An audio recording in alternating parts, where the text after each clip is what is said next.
ఇక 12 రాశుల వారు కూడా పాటించడానికి వీలుగా ఉన్నటువంటి పరిహారం ఏదైనా తెలియజేస్తారా?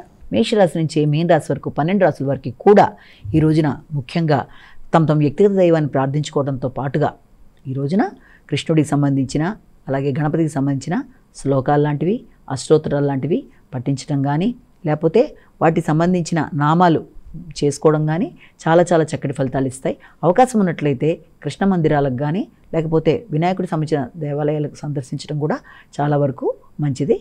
మీ వ్యక్తిగత దైవాన్ని ప్రార్థించుకుంటూ ముందుకు వెళ్ళడం ఒక విధానం. ఇంకా మీకు అవకాశము సమయము కూడా ఉన్నట్లయితే ఇవి చేసుకున్నా విన్నా వెళ్ళగలిగినా ఏదైనా కూడా ఇది మీకు మంచి ఫలితాన్ని ఇస్తుంది. ఎందుకంటే గోచారీత్యా చెప్పుకున్న ఫలితాల్లో ఈ రోజుగా రోజు చెప్పుకునే ఫలితాల్లో చిన్న చిన్న పరిహారాలు ఏదైనా అవసరమైనప్పుడు దానికి సంబంధించిన ఈ యొక్క శ్లోకాలు లాంటివి మొదలైనవి ఏదైనా పఠించినా చేసుకున్నా దేవాలయ సందర్శనైనా మీ వ్యక్తిగత దైవాన్ని ప్రార్థించినా చక్కటి ఫలితాలు అనేవి ఏర్పడతాయి కనుక ఆ విధంగా ముందుకు వెళ్ళడానికి ప్రయత్నం చేస్తారని భావిస్తున్నాను. నమస్కారం.